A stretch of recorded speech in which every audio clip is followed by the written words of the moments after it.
The phone call came on an ordinary Tuesday afternoon.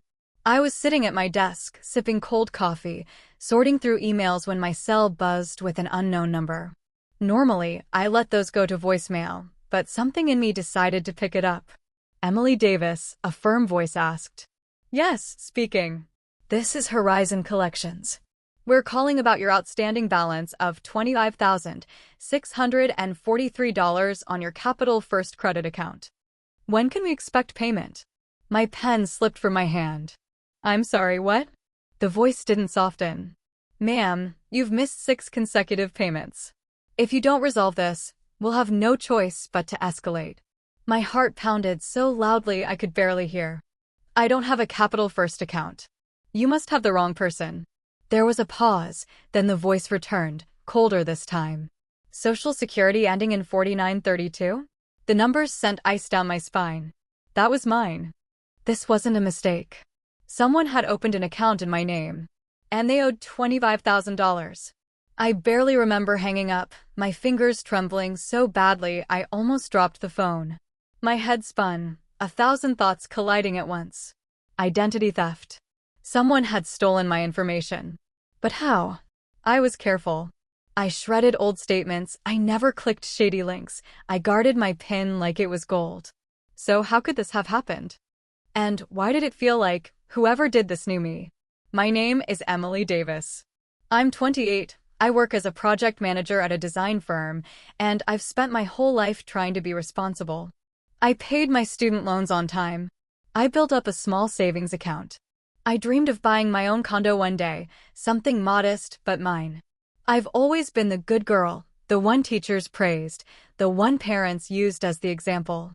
And maybe that's why this betrayal cuts so deeply. Because it wasn't random. It wasn't some stranger across the world hacking into my life. It was someone who knew me. Someone I trusted. Someone I loved like family. Her name was Kara.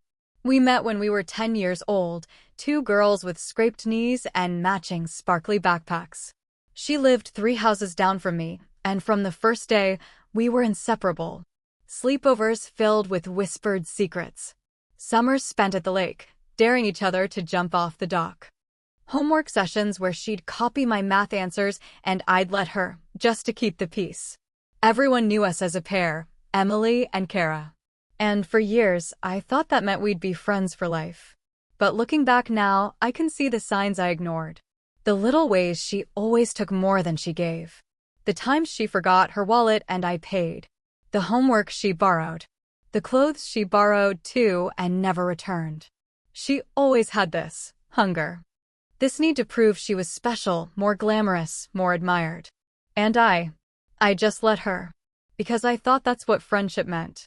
As we grew older, the gap between us widened. I studied hard, worked part-time jobs, clawed my way into a good university. Kara drifted through majors, dated guys who paid her bills, dropped out when classes got boring. But somehow, she always landed on her feet. She had a way of charming people, waiters, landlords, even professors. A smile, a toss of her hair, and suddenly rules bent for her. People called her magnetic. I called her lucky. And maybe, deep down, I envied her too. Because where I was careful, Kara was bold. Where I saved, she spent. Where I played it safe, she took risks. And she made it look easy. After college, I built my life piece by piece. A steady job, a small apartment, nights spent working late or with close friends. Kara floated in and out, sometimes calling me to cry about rent, sometimes flashing new designer bags she scored on sale. I didn't ask too many questions. Because she was my best friend. Because I trusted her. Because I never imagined she'd sink her claws into me. But that call, that cold voice demanding $25,000, changed everything. I spent the next hours in a fog, calling the bank, pulling my credit report, checking every account I owned.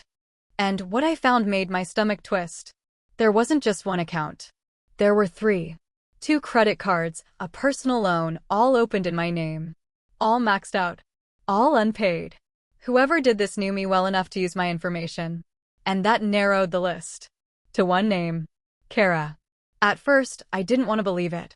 I told myself there had to be another explanation. Maybe it was identity thieves, maybe a data breach. But then I saw the billing addresses. One of them matched Kara's apartment. And that's when my chest went hollow. Because suddenly, every borrowed sweater, every forgotten wallet, every too perfect lie clicked into place. This wasn't new. This wasn't sudden. Kara had been taking from me all along. And now she'd stolen my name, my credit, my future. I sat in the dark that night, my phone clutched in my hand, staring at her contact photo, the two of us laughing together, her arm wrapped around me. And I realized something bitter. Kara hadn't just stolen my identity. She'd stolen the very trust that defined our friendship. And she thought I wouldn't fight back. But she was wrong. Because I wasn't just going to survive this. I was going to make sure everyone saw her for what she truly was. Backhand index pointing right. What would you do if you found out your best friend was stealing your identity? Confront them immediately, or stay quiet and gather proof. Fire, and don't forget, subscribe to the Betrayal Diaries for more shocking betrayals and revenge stories where the truth always comes out. The next morning, I woke up with a pit in my stomach and dark circles under my eyes. I hadn't slept. Every time I closed my eyes, I heard the debt collector's voice echoing, $25,643. I couldn't afford that. I couldn't even imagine owing that. And yet, on paper, it was mine. I started with my credit report. 3 accounts. 2 credit cards, 1 personal loan. All in my name. The charges read like a cruel joke: luxury handbags, boutique hotel stays, spa treatments, designer shoes. Thousands of dollars I would never spend on myself, not in a million years. The addresses attached to the accounts sent me reeling. One was my apartment. Of course. That made sense for the initial approval. But 2 others? Kara's old addresses. She hadn't even bothered to hide it. She had used my name, my social security, my identity, and tied it to her own front door. It was so brazen, so careless, that I almost laughed. Almost. Instead, I cried. Because suddenly, it was undeniable. My best friend had stolen my life. I wanted to pick up the phone and call her, scream until my throat bled. But something stopped me. The memory of her smirk when she got away with something. The way she always flipped blame back onto me, turning herself into the victim. If I confronted her without proof, she'd spin it. She'd convince James, our mutual friends, even herself, that I was crazy, jealous, imagining things. No. If I was going to take her down, I needed more than anger. I needed evidence. I spent the next week documenting everything. I printed bank statements, screenshots of transactions, copies of the loan documents with my forged signature. And each time I saw her handwriting where mine should have been, my chest tightened. She hadn't even tried to mimic me perfectly. Just enough to pass. Because she didn't think she'd ever be caught. Meanwhile, Kara carried on as if nothing was wrong. She posted photos on Instagram, brunch at fancy restaurants, shopping bags dangling from her arms, champagne flutes clinking with her fiancé, Derek. Her captions made me sick. Hard work pays off to heart sparkles. Treat yourself, you deserve it. Hard work? She hadn't worked a steady job in years. She was treating herself with my credit. And the worst part? Everyone bought it. Friends commented, "So proud of you, Kara, and you're glowing." They saw her as successful, glamorous, thriving. While I sat at my desk, drowning in panic, fielding calls from collections. She was stealing my future and polishing it into her image. The more I looked, the more I found. Deliveries signed under my name, but dropped at her building. A gym membership in my city, billed to me but never used by me. Even a Netflix account where the profile names read Kara and Derek. She hadn't just stolen my money. She had stolen my identity. Piece by piece, she had become Emily Davis on paper, while leaving me to carry the debt. I remember one night, staring at the stack of papers spread across my table, whispering to myself, how could she do this to me? But deep down, I knew the answer. Kara had always taken the homework, the clothes, the money, the time. This wasn't new. This was just the final escalation. The one I couldn't ignore. I thought about confronting Derek, her fiancé. Did he know? Probably not. Kara was too smart for that.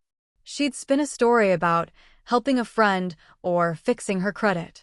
No, if I told him now, without proof, he'd believe her over me. Everyone always did. That was Kara's power. But I was done being her quiet little shadow. I was going to collect every receipt, every forged signature, every transaction that tied her back to me. And when the time came, I wouldn't just confront her privately. No, I was going to expose her where it would hurt most. In front of Derek. In front of her friends. In front of the entire crowd that thought she was glowing. She wanted a glamorous life? I was going to set it on fire. But before that, I had to be careful. One wrong move, and she'd find out I was onto her. So when she called me that weekend, chirping, let's grab drinks. I miss you. I swallowed the bile in my throat and said, sure. We met at a rooftop bar. She arrived late, wearing a new designer jacket, one I knew I'd seen on my own account. Do you like it? She asked, twirling. It's a splurge, but I deserve it. I smiled tight. Yeah, you do. Inside, I was screaming. But on the outside, I played the role I always had, the supportive friend. Because that was the only way she'd never see me coming. That night, lying awake in bed, I made myself a promise. She could take my money. She could take my name on paper. She could even take my trust. But she would never take my dignity. And I would make sure everyone saw exactly what she'd done. Backhand index pointing right. What would you do if you found proof your best friend was living lavishly on your credit? Would you confront them or gather more evidence first? Fire, and don't forget, subscribe to the Betrayal Diaries for more shocking betrayals and revenge stories where justice always finds its way. The stack of papers on my kitchen table had turned into a fortress. Bank statements, credit reports, screenshots of Kara's social media posts, delivery receipts with my name printed on them, but her address stamped beneath. Every piece of evidence screamed the same truth. Kara had stolen my identity, and she thought she was untouchable. But she had no idea that every purchase, every forged document, every reckless decision was a breadcrumb trail leading straight back to her. And I was going to follow it until the end. The first thing I did was freeze my credit. I couldn't risk her opening anything new. That was easy enough. But unraveling what she'd already done? That was the hard part. So I called a lawyer. Dana Brooks, mid-40s, sharp as glass. She listened without interrupting as I spilled everything, from the debt collector's first call to the brunches Kara flaunted online. When I finished, Dana steepled her fingers and said, "Emily, this isn't just betrayal. It's fraud. Criminal fraud. But if we want to hold her accountable, we need airtight evidence. No speculation. No emotion. Hard proof." She slid a card across the table. "There's a financial investigator I trust. His name is Victor. He'll help you trace every cent." Victor was nothing like I expected. No flashy suit, no big speeches. Just a quiet man in glasses, with an eye for detail that bordered on supernatural. He combed through the accounts like a surgeon, cross-referencing purchases with Kara's known addresses, timestamps, and even her Instagram posts. "This dinner here," he said, pointing to a $400 charge, was billed to the stolen card. Same night, she posted that photo of herself at Le Jardin. Another page. "This boutique charge matches the tag she used on Instagram, #NewHeels." Piece by piece, he stitched the digital trail together. "She wasn't even careful," he muttered.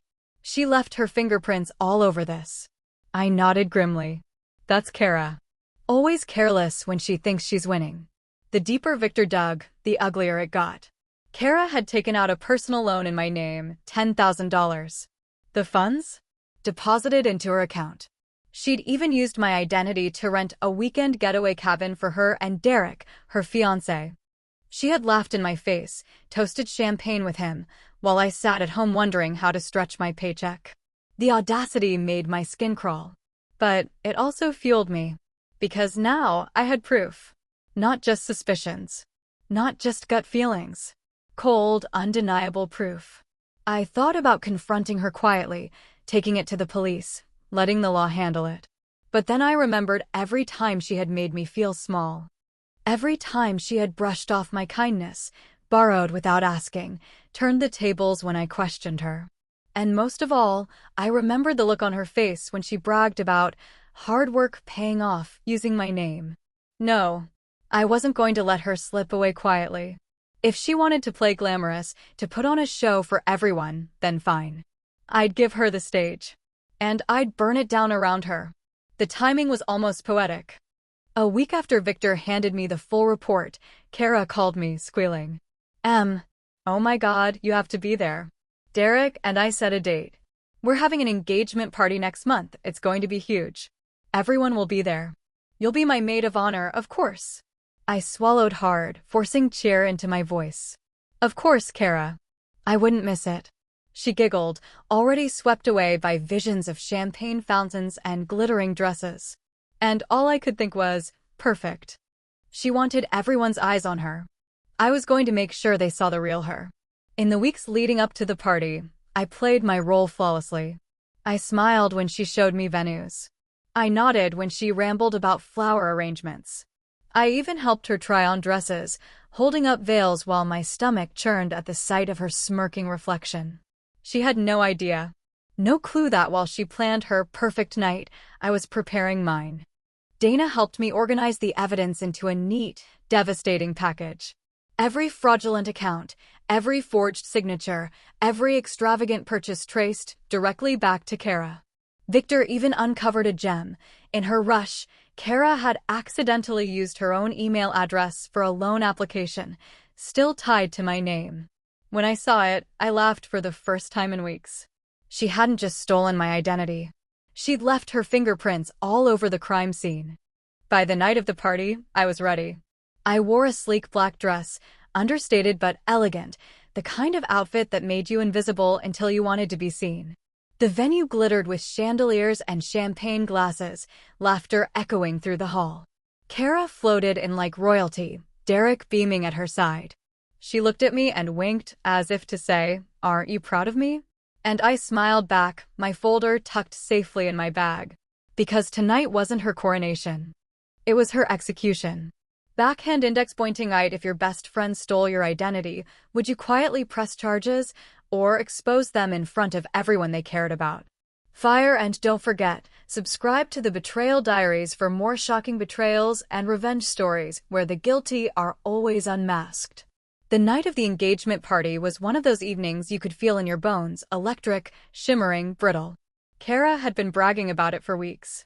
It's going to be the event of the season, she gushed when she called me the day before. Everyone's coming, Derek's family, my family, even some of his business partners. Finally, people will see me the way I deserve to be seen. Her words made my stomach turn, but my voice stayed smooth. You'll be stunning, Kara. I can't wait. What I didn't say was, neither can I. The hotel ballroom glittered with chandeliers. Waiters glided between clusters of guests with trays of champagne. A string quartet played softly in the corner. And at the center of it all, Kara shone like a diamond. She wore a gown the color of midnight, sequined and fitted, her hair in perfect waves, a dazzling ring on her finger. Derek stood proudly beside her, smiling like a man who believed he had won the lottery. People swarmed her, complimenting her dress, her smile, her success.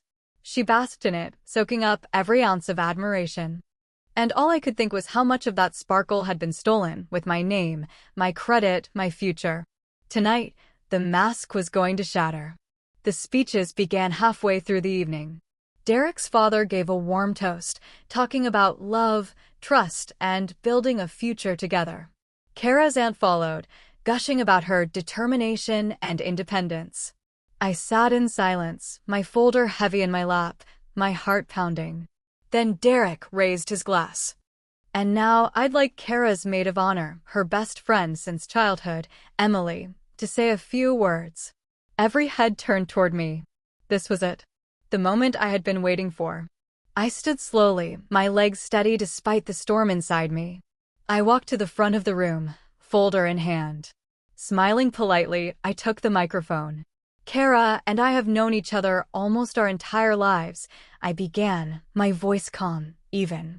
We grew up together. Shared secrets. Dreams. Trust. Kara beamed at me from across the room, her eyes sparkling with pride. I took a breath. And that's what I want to talk about tonight. Trust. The word lingered, sharp as glass. I opened the folder. Because trust, I continued, flipping the first page, is fragile. It can be broken in ways you never expect. Like finding out your best friend opened 3 credit cards and a personal loan in your name, racking up over $40,000 in debt, forging your signature, using your information to fund her lifestyle. The room gasped. Kara's smile faltered. Derek blinked, confused, his glass frozen halfway to his lips. I held up the papers. This is a bank statement from Capital First.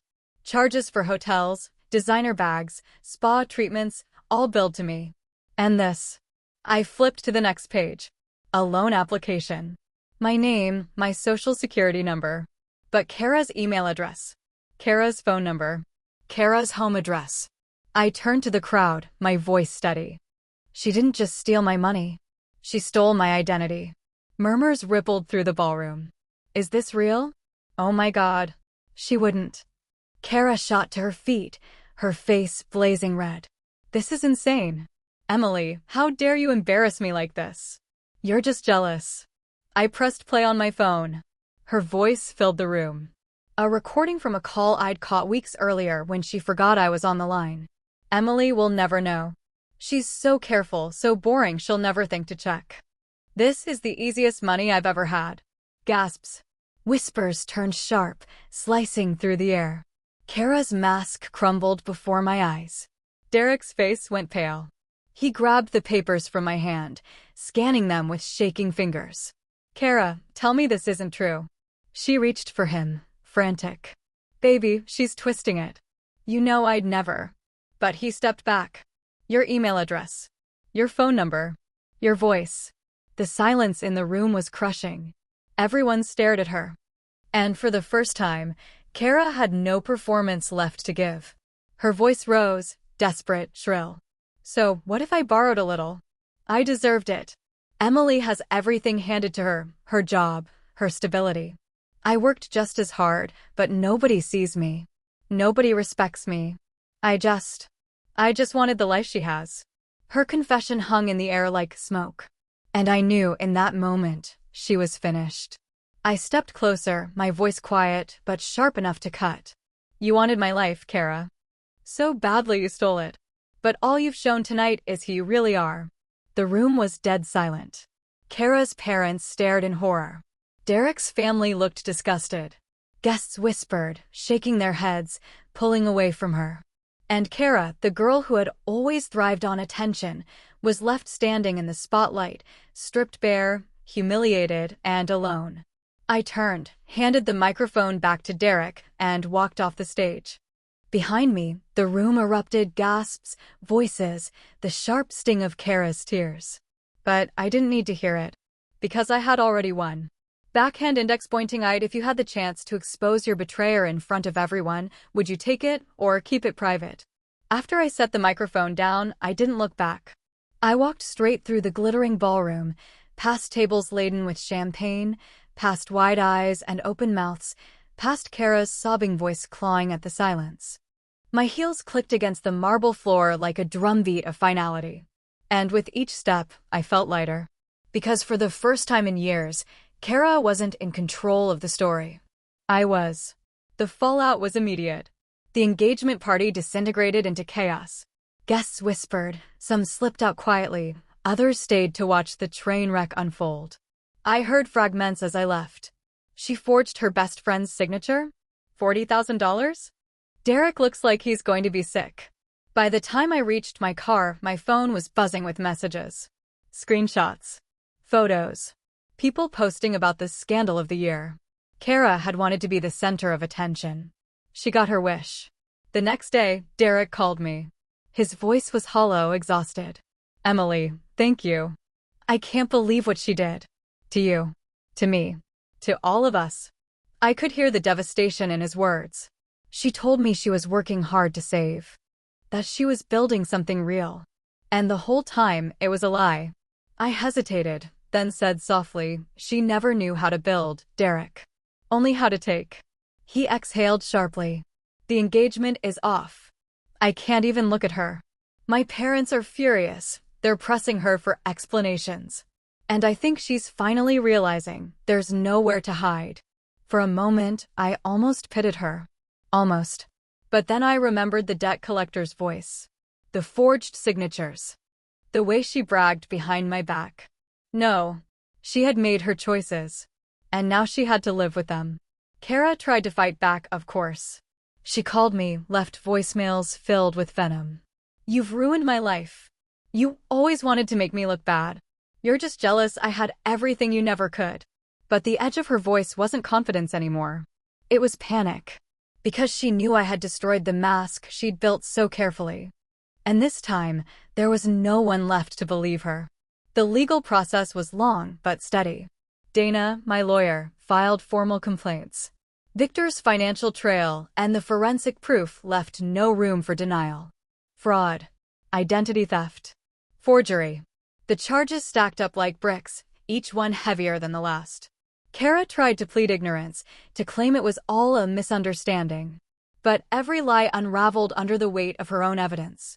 In the end, she was forced into a settlement. She had to repay what she stole, her credit was destroyed, and her record was scarred. Her glittering world of brunches and boutiques collapsed overnight. And me? I was free. It wasn't easy cleaning up the mess, fighting to clear my credit, sitting through hours of paperwork, explaining over and over that I wasn't the reckless one. But each time a bank reversed a fraudulent charge, each time my record was corrected, I felt stronger. Because I wasn't just fixing what Kara had broken. I was reclaiming what she had tried to erase. Months later, I walked past the boutique where Kara used to parade her finds. The window gleamed with handbags she would have drooled over. But she wasn't there. She was gone. A ghost of her own making. One evening, sitting at my kitchen table, the same table that had once been buried in paperwork, I realized something. Kara had stolen my name. But in the process, she had given me something back. A spine I didn't know I had. A voice I had always softened. The courage to stop being the quiet, forgiving friend and become the woman who said, enough. That was my revenge glow. Not just watching Kara fall, but watching myself rise. I wasn't just the victim of identity theft. I was Emily Davis. And no one, not even Kara, could take that from me again. Backhand index pointing out, if your best friend betrayed you this way, would you forgive them eventually, or cut them out forever?